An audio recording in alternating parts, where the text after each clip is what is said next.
Shalom, queridos, graça e paz. Estamos aqui mais uma vez para gravar a nossa ministração de domingo às 15 horas ali do YouTube e também às 16 horas no Instagram e no Facebook.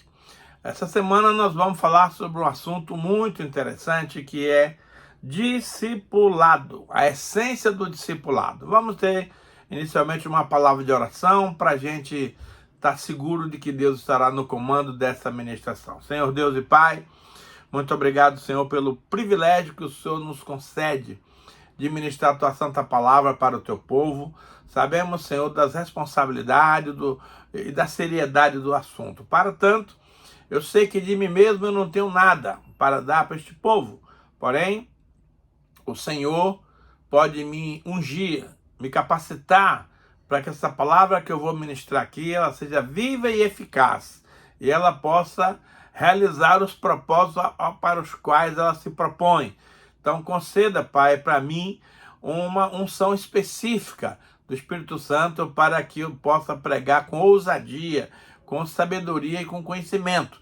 Também conceda aos nossos ouvintes, Pai, espírito de revelação, espírito de sabedoria no pleno entendimento da Tua palavra, para que eles possam, Papai, também receber essa ministração no Espírito e serem altamente edificados em nome de Jesus. Amados, há uma crença popular que diz que todas as pessoas são filhas de Deus. Eu quero lhe afirmar categoricamente que isto não é verdade. Nem tudo que as pessoas falam por aí significa que sejam verdades. Por quê? Porque a palavra de Deus diz no livro de Marcos, capítulo 16, verso 15 e 16, o seguinte: ide por todo mundo e pregai o evangelho a toda criatura. Ora, se todas as pessoas fossem filhas de Deus, para que pregar o evangelho? Então veja bem, esse texto aqui nos ensina claramente que todas as pessoas, elas são criaturas de Deus. Deus nos criou, mas não significa que somos filhos. E o versículo continua dizendo assim: quem crê na pregação do evangelho e for batizado será salvo. Quem não crê já está condenado. Então veja bem, para você se tornar um filho de Deus, você precisa crer, segundo, e batizado. Agora, a grande pergunta é: como que eu posso proceder isso na prática? No Evangelho de João, capítulo 1, verso 11 e 12, diz assim: ele veio para os que eram seus, e os seus não o receberam. Mas a todos quantos o receberam, deu-lhes o poder para serem feitos filhos de Deus, a saber, aos que creem no seu nome. Então veja, Jesus inicialmente, ele veio a este mundo para salvar o povo judeu. Mas o Senhor endureceu o coração do povo judeu para que não aceitasse a salvação em Jesus Cristo. Ainda hoje, você vê as guerras que ocorrem ali em Israel, porque Israel ainda vive no tempo da antiga aliança. Israel ainda não aceitou Jesus, porque eles queriam Jesus guerreiro, vencedor, libertador do domínio de Roma, e Jesus veio com um discurso de paz e amor, e veio para trazer a salvação das nossas almas. E por causa disso, os judeus que estavam acostumados a ter líderes como Davi, que era um cara muito guerreiro, que conquistou muitas guerras, então eles estavam acostumados a ter líderes dessa magnitude. Mas Jesus veio falando em paz e amor, e isso causou um choque no coração do judeu. Mas isso era um propósito de Deus, para que ele abrisse a salvação, não só para o povo judeu, mas para todos os povos, no caso, os gentios. Gentios são povos que não são judeus. Então o mundo é classificado em dois tipos de gente: gentio e judeu. Quem não é judeu é gentio. Mas o Senhor Deus abriu essa possibilidade para qualquer pessoa que acredite no seu Filho Jesus possa ser salvo. Agora, Nós vemos, amado, muitas estatísticas de missionários dizendo, porque eu ganhei não sei quantos mil para Jesus e fiz isso, fiz aquilo. Mas, amados, deixa eu te dizer algo muito importante. A salvação, ela não se resume apenas no crer em Jesus Cristo para ser salvo. Isto é o primeiro passo que alguém dá na sua caminhada para caminhar com Deus. O fato é que quando a gente aceita Cristo, a gente vem de uma cultura mundana. Então você não entende nada de Bíblia, não entende nada de Evangelho, você simplesmente caiu de paraquedas ali naquele ambiente e lhe colocá-lo no reino de Deus.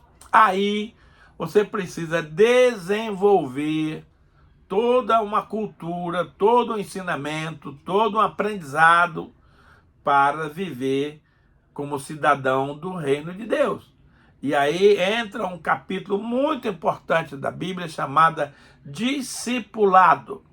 Veja, muita gente pensa que fazer discipulado, é você doutrinar uma pessoa para ser sua seguidora. Não, nós não fazemos discípulos para nós. Nós fazemos discípulos para Jesus. Então, veja bem, há um equívoco muito grande aí por parte dos cristãos, porque eles querem exercer domínio, eles querem exercer governo, eles querem exercer liderança para alguém que não é dela. Eu estou preparando discípulos para Jesus. O verdadeiro e moderno discipulado, queridos, ele tem 3 vertentes. Nós vamos falar rapidamente sobre elas, porque o nosso tempo não nos permite. Então nós vamos falar que o primeiro passo no discipulado, depois que você aceitou a Jesus, é relacionamento com Deus. O segundo passo é comunhão com Deus. E o terceiro passo é intimidade com Deus. Então, vamos abordar sucintamente cada uma dessas vertentes para que você se localize, para que você entenda do que nós estamos falando. Em Gênesis 17:1, Deus diz o seguinte: quando atingiu Abrão a idade de 99 anos, apareceu-lhe o Senhor e lhes disse: eu sou o Deus Todo-Poderoso, El Shaddai. Anda na minha presença e sê perfeito. Amado, nós não fomos salvos para viver de qualquer maneira, não.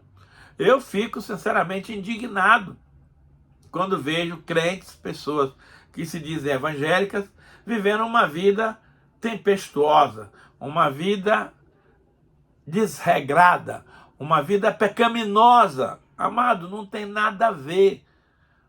O Senhor disse para Abraão, quando ele tinha 99 anos, o Senhor apareceu para ele e disse: ande na minha presença e ser perfeito. Muita gente entende que não é possível eu e você sermos perfeitos, mas eu quero dizer que é.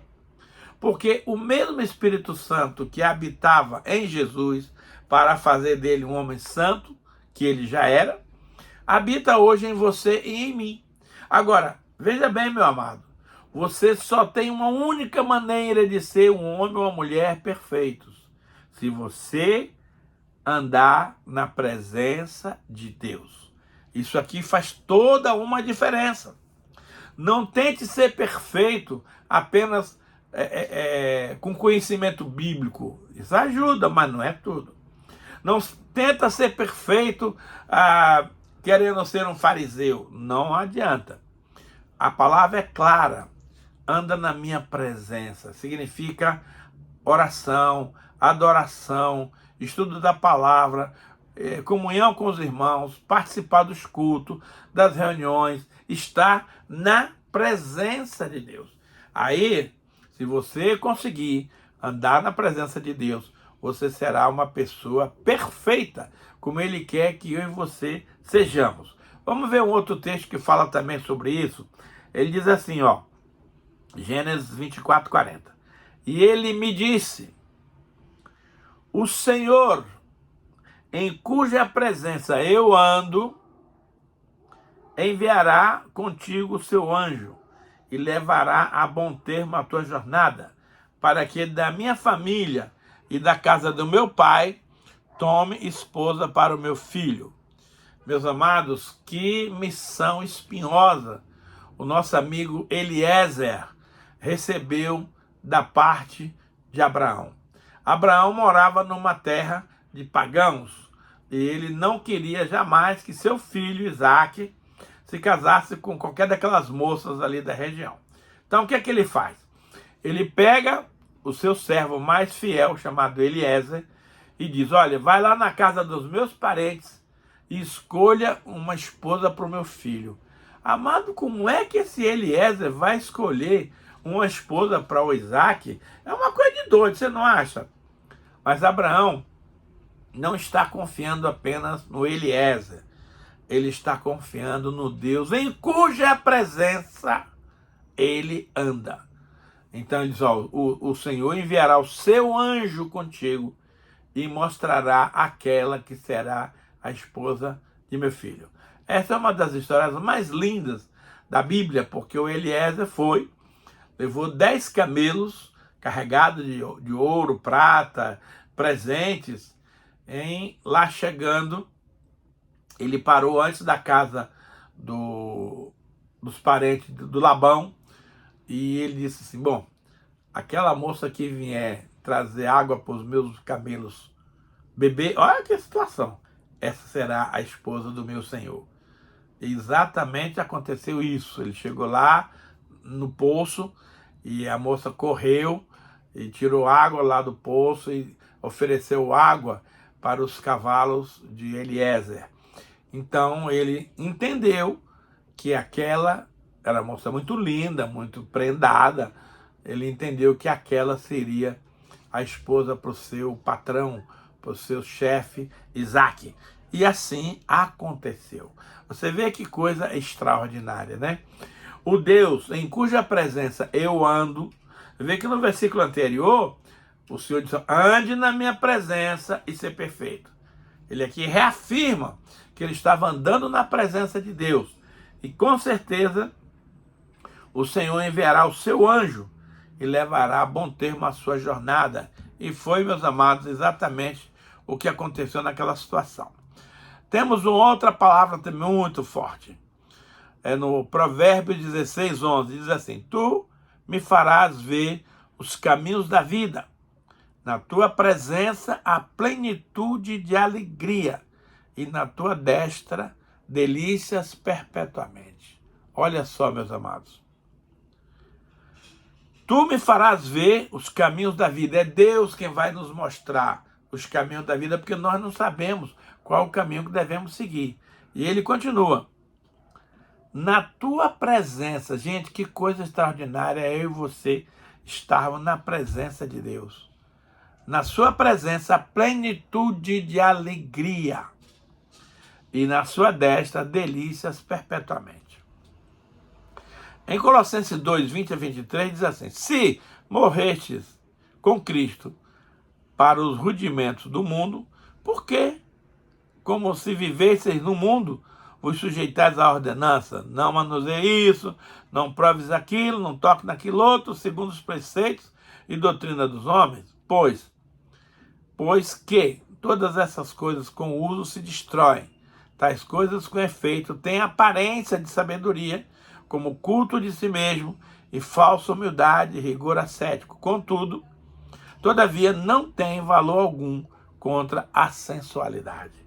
Então veja bem, isso aqui chama-se religiosidade. Não faça isso, não toca naquilo, não toca naquilo outro. Querido, quando você está na presença do Senhor, tudo fica muito claro, tudo fica muito cristalino, tudo fica muito legal. Há uma passagem em Mateus 28, 19 e 20 que diz assim: ide, fazei discípulos de todas as nações, batizando em nome do Pai, do Filho e do Espírito Santo, ensinando-os a guardar todas as coisas que eu vos tenho ordenado. E eis que eu estou convosco todos os dias até a consumação dos séculos. Veja, o discípulo ele não está pronto. Eu e você precisamos fazer discípulo, não somente do Brasil, da Colômbia, da América do Sul, mas de todo o mundo.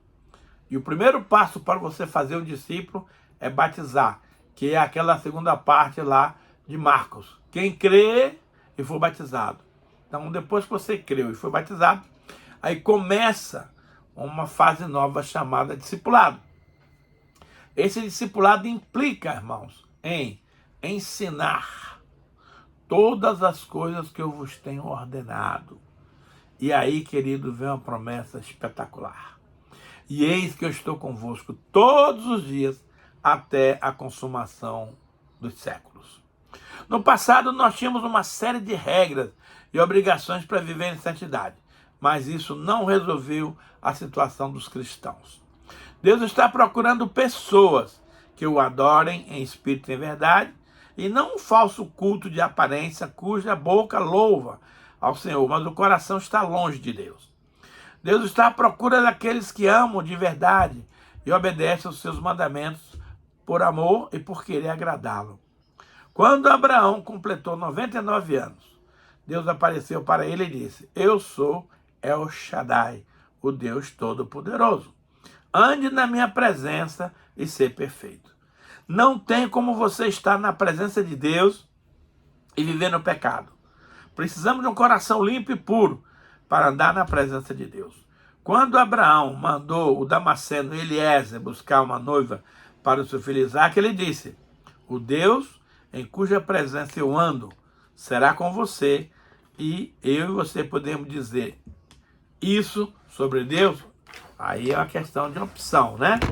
Veja só, Deus não muda o seu padrão de santidade, mas precisamos obedecê-lo por amor e agradá-lo, porque é bom e aceitável agradar a Deus. Segunda parte, a comunhão. Aqui diz o seguinte, 1 Coríntios 1,9: Fiel é Deus, pelo qual foste chamado à comunhão com seu Filho Jesus Cristo. E eu gosto de uma passagem que tem ali em 2 Timóteo 2:11, que diz assim: Fiel essa palavra, se já morremos com ele, também viveremos com ele. Se perseveramos, também com ele reinaremos. Se o negarmos, por sua vez, ele nos negará. Se somos infiéis, ele permanece fiel, pois de maneira nenhuma pode negar a si mesmo. Olha só, meus amados, que coisa mais fantástica. Mesmo que nós sejamos infiéis, e muitas vezes nós o somos, o Senhor permanece fiel. Veja, 1 Coríntios 10:16 diz assim: Porventura, o cálice da bênção que abençoamos não é a comunhão do sangue de Cristo? E o pão que partimos não é a comunhão do corpo de Cristo? 1 João 1:3-7 diz assim: O que temos visto e ouvido, também a vós outros, anunciamos a vós outros, para que vós igualmente mantenhais comunhão conosco. Ora, a nossa comunhão é com o Pai e com seu Filho Jesus Cristo. Se, porém, andarmos na luz, como ele está na luz, mantemos comunhão uns com os outros, e o sangue de Jesus, o seu Filho, nos purifica de todo o pecado. Olha só, meus amados, que coisa extraordinária. Nós precisamos manter comunhão. Mas, para manter comunhão, nós temos que andar na luz. Não adianta você viver em pecado e dizer: eu sou amigo de Deus, eu estou isso, eu sou aquilo. Não, isso não justifica. Para que você usufrua dos benefícios do sangue de Jesus, você e eu precisamos andar na luz, como na luz ele está. Comunhão fala de comer juntos. A ceia do Senhor é um exemplo de comunhão. Ter prazer de estarmos juntos uns com os outros. Se dissermos que temos comunhão com Deus, mas não tiver comunhão com os irmãos, mentimos. Porque é fácil você dizer que tem comunhão com Deus, porque Deus está lá no céu e você está aqui na terra. Mas e aquele irmãozinho que lá da igreja que você tem as suas dificuldades com ele? Aí a coisa pega. Quantas pessoas você conhece que não dão a mínima quanto à ceia do Senhor na igreja, e depois vem dizer que tem comunhão com Deus. Amados, a ceia é um dos 2 sacramentos que a Bíblia nos manda fazer. Primeiro é a ceia do Senhor, depois o batismo.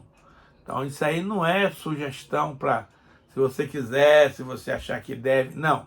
Isso tem que ser absolutamente verdade na sua e na minha vida. Então não deixe de participar da ceia, porque a ceia é um momento solene de eu e você participarmos da mesa do Todo-Poderoso. E um dia, meus irmãos, muito breve, nós vamos participar lá no céu de uma ação solene chamado as bodas do Cordeiro, que vai ser o casamento do noivo, que é Cristo, com a noiva, que é a igreja. Eu espero estar lá e me encontrar lá com você.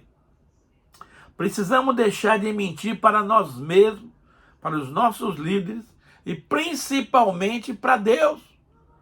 Amado, a mentira tem a perna curta. Quem mente é filho do diabo. Nós não podemos mentir para as autoridades, para os nossos líderes, né? E para você mesmo. E principalmente, amados, não minta para Deus, porque Deus sabe tudo. Ele sabe quando você está mentindo. Portanto, seja transparente, seja verdadeiro. A terceira parte do discipulado é intimidade com Deus. Salmo 25:14 diz assim: a intimidade do Senhor é para os que o temem, aos quais ele dará a conhecer a sua aliança. Deus não anda abrindo mão da sua aliança para qualquer pessoa. Ele precisa ver em você e em mim o temor do Senhor, que não é ter medo de Deus, é ter reverência, respeito e honra. Veja, eu gosto muito do Salmo 43:4, que diz assim: então irei ao altar de Deus que é a minha grande alegria. Ao som da harpa eu te louvarei, ó Deus, Deus meu. Meu querido, nós temos a tendência de, quando estamos maus, fugir da presença do Senhor. Vai ser um erro. Esse texto aqui nos fala claramente: então irei ao altar de Deus que é a minha grande alegria. Ao som da harpa eu te louvarei, ó Deus, Deus meu. E aquele texto anterior que nós vimos, né, fala exatamente disso, na presença de Deus, a plenitude de alegria. Então, se você quer desfrutar da verdadeira alegria na sua vida, venha para a presença do Senhor. Você não pode, meus irmãos, depender das circunstâncias para estar na presença de Deus. Com problema ou sem problema, nós precisamos estar na presença do Senhor. O Salmo 1, ele nos fala claramente: o Senhor é meu pastor, nada me faltará. Preparas uma mesa na presença dos meus inimigos. Unge a minha cabeça com óleo e o meu cálice transborda. Então, os nossos adversários vão ver a nossa vitória e vão ficar muito chateados, porque Deus nos ama tanto e Ele quer nos amar mais ainda. Eu quero ler um texto para falar de intimidade. Eu gostaria que você prestasse atenção. Está em Mateus 6,6, que diz assim: tu, porém, quando orares, entra no teu quarto, fecha a porta, orarás a teu pai que está em secreto, e o teu pai que vê em secreto te recompensará. Eu quero te dar um exemplo prático de intimidade, para que você possa fazer um paralelo entre a intimidade com a sua esposa, você que é um homem casado, e a intimidade sua com Deus. Olha só. O casal entra no seu quarto, fecha a porta, fica longe dos filhos, da TV, das ingerências externas, do telefone, da presença de estranhos, para uma relação de intimidade amorosa com seu cônjuge. Naquele momento que o marido e a esposa estão ali, nada exterior pode afetar aquele momento de intimidade. É o momento do ato conjugal, onde o esposo vai cuidar da esposa, ter os seus momentos de prazer, de intimidade, de relacionamento. Veja, eu não quero que você seja fariseu, mas com Deus é a mesma coisa. Você precisa entrar no seu quarto. O texto que nós lemos de Mateus 6 fala exatamente disso. Entra no seu quarto, sem ninguém para atrapalhar o seu momento de intimidade com o Senhor. É só você e Ele, não mais ninguém. Ali você chora, adora, pede, reclama, contempla e passa um tempo de intimidade com o Senhor. Você percebe que os dois processos, tanto da intimidade com a esposa, como da intimidade com Deus, eles são parecidos. Então você não vai ter intimidade com Deus com o telefone celular tocando, lhe incomodando. Você não pode ter intimidade com Deus com gente passando para lá e para cá, distraindo a sua atenção, tirando você dos seus propósitos. Você não vai ter intimidade com Deus no meio da comunidade. Não. Isso aí é particular.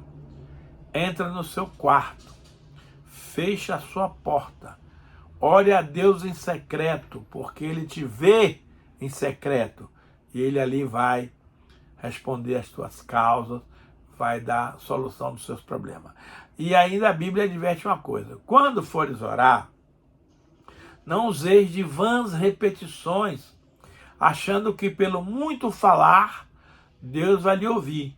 Porque Deus sabe do que você precisa antes mesmo que você o peça. Então, o nosso momento de intimidade, ele é totalmente improvisado. Não adianta você ir para oração com Deus, levar uma reza decorada num papel, que lá você vai repetir para Deus. Não faça isso. Abra o seu coração. Deixe o seu coração fluir na presença do Todo-Poderoso. E aí você vai ver que coisa espetacular. Agora, se você vive uma vida de correria, para cima e para baixo, não tem tempo para nada, não adianta, meu irmão. Você não vai ter intimidade com Deus, coisa nenhuma. A intimidade com Deus requer um ambiente preparado, especialmente para aquilo. Você separar um tempo. Não, esse tempo agora eu não atendo telefone, eu não atendo filho, eu não atendo discípulo, eu não atendo ninguém. Esse tempo agora é meu, particular, meu e do Senhor. Então, Deus vai ficar muito honrado quando você e eu tomamos essa decisão. E Ele vai poder consolar o nosso coração, ouvir as nossas súplicas. Você, em vez de estar se queixando do governo, se queixando disso, daquilo, não faça isso. Vai para o seu quarto e fala com Deus. Rasgue o coração, chore, declare a Ele o que está lhe incomodando, o que está lhe angustiando, o que está lhe dificultando a vida, para que Deus possa lhe atender. Você já fez isso alguma vez? De entrar no quarto, no secreto, e falar ali com Deus? Se não fez ainda, está na hora de fazê-lo. Gastar tempo precioso em sua santa presença. É isso que Deus espera de nós, e não uma religião farisaica que só quer falar de coisas exteriores. Mas você vai dizer: pastor, eu ando numa correria, não tenho tempo para nada. Eu quero lhe dizer uma coisa: você está perdendo o seu tempo em coisas que não têm valor nenhum. Eu amo muito a palavra do Senhor que está em Mateus 6,33. Diz lá: buscai, pois, em primeiro lugar, o reino de Deus e a sua justiça, e todas essas coisas vos serão acrescentadas. O texto ali está falando o que comer, o que beber e o que vestir. Nós não precisamos nos preocupar com isso, porque a Bíblia diz claramente que Deus sabe que nós precisamos disso. Mas se você buscá-lo em primeiro lugar, Ele vai suprir todas essas coisas e muito mais. Deus é o motivo maior de toda a nossa alegria, e não a falta de dinheiro, problemas, situações que são comuns na vida das pessoas.